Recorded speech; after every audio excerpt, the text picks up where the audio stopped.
Guys, thought I'd do a thought of the week. As you can see, I think it's -2 at the minute. Yeah, I mean the UK is a bit of a state of the nation at the minute with all these issues it's got in the economy, but why people seem surprised is beyond me. The whole pandemic piece was one of the issues. I mean, I remember somebody telling me they were getting paid nearly 2,000 a month for being furloughed, but they didn't earn 2,000 a month in their day job. It's beggars belief. There's no free lunch. It eventually all comes back to bite us at some point. And then obviously the whole Brexit nonsense. I mean, the people I talk to are all about, oh, it's about our independence, it's about this. Well, guess what? Boris was your independence. As I was saying, Boris is your independence, but who voted Boris in? I never. And where all this money disappeared on PPE and everything else and all the other stuff that's been going on, it become very apparent how bad the British government really is. And it's more blatant now. It's actually similar to what I'd expect in some third world countries. Because quite simply, they know they can get away with it these days. Which is a sad bit. But now we're hitting massive inflation, because obviously the Brexit knock-on effect is significant alongside COVID. But I'm not seeing how they're going to work their way out of this. I know that, oh, it's Ukraine. Ukraine's only a small part of this. It's just what's easy in the media. What do I mean easy in the media? Because people are goldfish, unfortunately. They'll only absorb a certain amount of information, and then the news story will change, and then they'll change the rhetoric. Because, like I said, I'm still looking at what money was pilfered during the COVID times. Then you go back further than that, you look at Cameron and the whole energy piece. There is, and then Theresa May with the G4S relationship with her husband, and then into, I think it was his involvement with Capita, and the relation of them buying into, I think it was Lockheed Martin. Although people say, oh, this is all conspiracy. It's not conspiracy. All these things have occurred. Now, whether people choose to say it was deliberate or not is a different thing, but they did occur. So, you know, I could stand and whinge about it all, but reality is I just want to bring up why we're where we are. You know, there is no by accident. Nobody knew about it. Everybody knew about this. We're going to end up to this point at some point. I mean, they're talking, was it 11% inflation at the minute? People struggling with heating, definitely will on here. But at the same time, I think there's got to be a recheck on balances on pretty much most things, because the UK economy has been spending more than it should anyway, but I don't think it's going to change.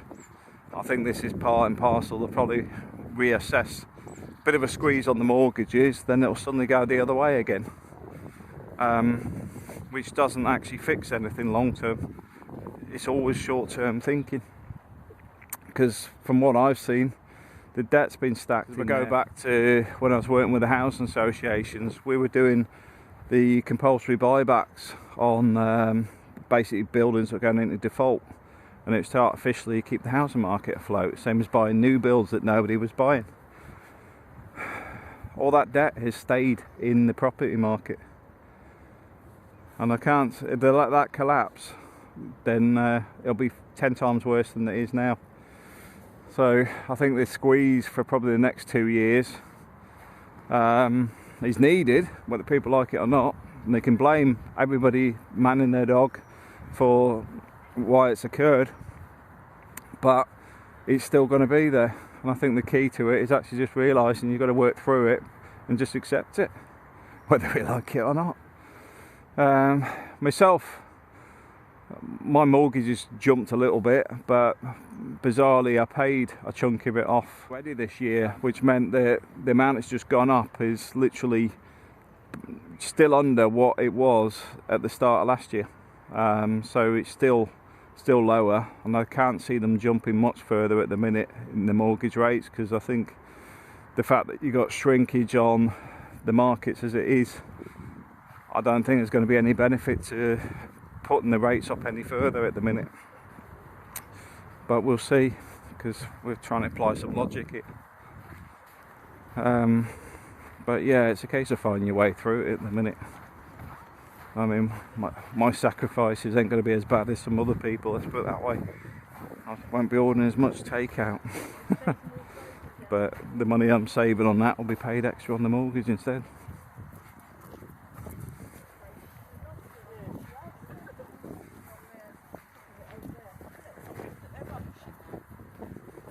I do think it is sink or swim time for some people. This is where there's a risk of it getting worse. Because I'm seeing some of the stuff relating to how their mortgages have jumped.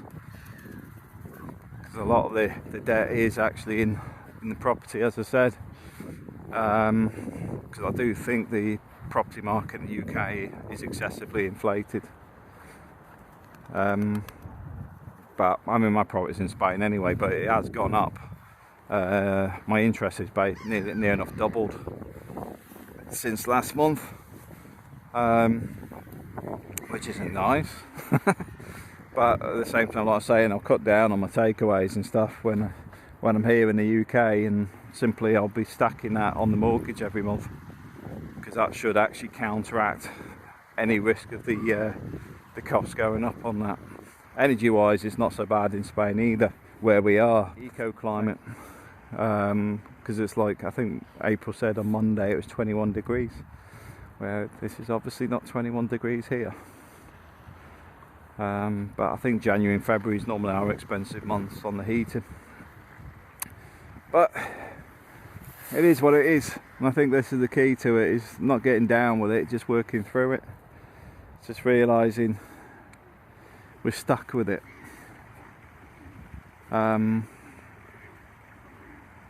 Yeah, it is disappointing the way things are moving, but like I said, when they started doing the furlough scheme and everything else, I started to think that money's coming from somewhere. So yeah, it was pretty obvious we're going to pay for the Boris years, which also includes the Brexit. And I think the next thing is, like I said, try to blame it on Ukraine. But there's no quick fix, unfortunately, unless the economy suddenly jumped by finding some new technology and doing something amazing, and we all know that ain't going to happen. Not with the current government we have, and I can't see the future governments being much better if it's all from the same pool. We've got a stagnant society. A lot of the energy stuff relating to renewables could have been jump started over a decade ago, but wasn't.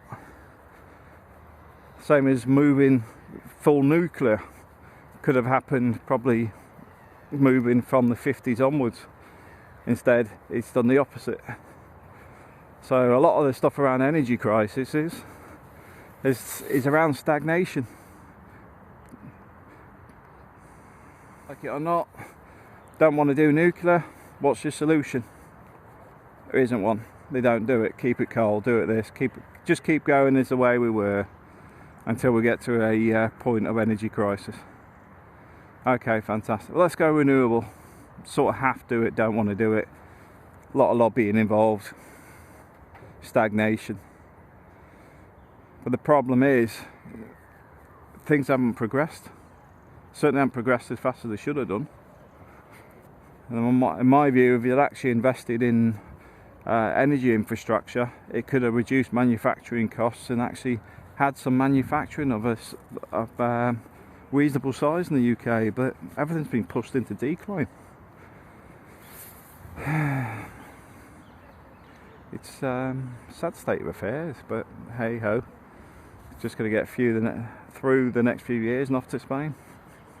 On a positive note, there's been discussions starting to appear in Spain around the 90-day visa for Brits. which I expected they would change anyway at some point. I think it ain't going to be a 5-minute fix, because obviously it's tied with Europe, but all the initial stuff was because the UK used to move to a third country by its own choices. So it then moved the 90-day visa piece, so you could only stay in Spain for up to 90 days if you're not a resident. Well, that bit I think is going to change, because let's face it, most people living on the coast are pensioners or semi-retired or people looking to retire, and there's a lot of them. I think it's about 300,000 people. So that's got to go somewhere. Let's be honest. Like I said, I think Spain actually bends over backwards to actually accommodate the UK, which is a bit deflating when you get the rhetoric out of the tabloids being abusive about Spain. I mean, I'm not being funny. It just makes the UK look a nation of whingers. I mean, I got no issue with Spain. You try and do the paperwork for the UK, it's absolute nightmare. But hey ho, that's why I moved over there. Better quality of life. No snow where I live. Well, once in 100 years, I think. So can't grumble on that one. Cost of living's cheaper, food quality's better. A lot of local farm produce.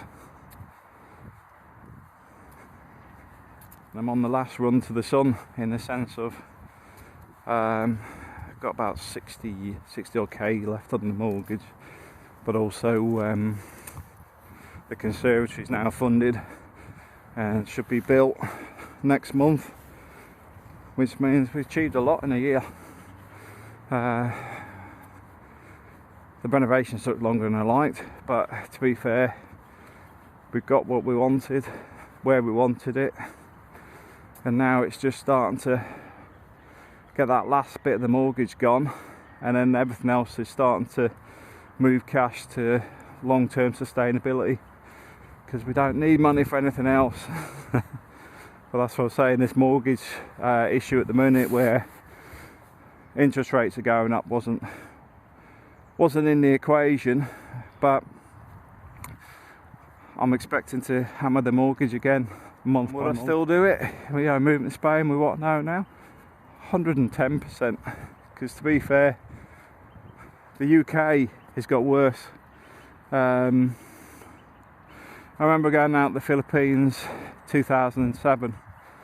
I went out there, did my thing out there, come backwards and forwards, and then when we were looking at settling in Europe, we were originally looking at moving to the UK, and I went back and just found that a lot of people just seemed depressed, seemed down, everyone's complaining, stuff's too expensive, and it hasn't improved.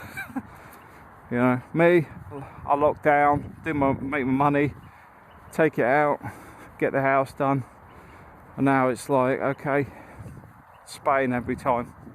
Because even in Spain, people have less. Actually have a bit more, in the sense of there's a lot more family stuff orientation going on, a lot more social aspects going on. Community wise, I mean, don't get me wrong, this isn't my community, I just sort of stuck in Northampton, so I'm sure there's still hubs of community, but a lot of that slowly got whittled away over the years. But I've got to admit, Spain has a lot to offer. The hard bit is making the money there, so getting the house bought and paid for just takes all that pressure off, because I can afford to find ways to make money after that doesn't involve hopping on a plane to do some work in the UK. I can start looking at working locally and then spending more time with the family, which I think is far, far more important. But anyway guys, that's enough for today.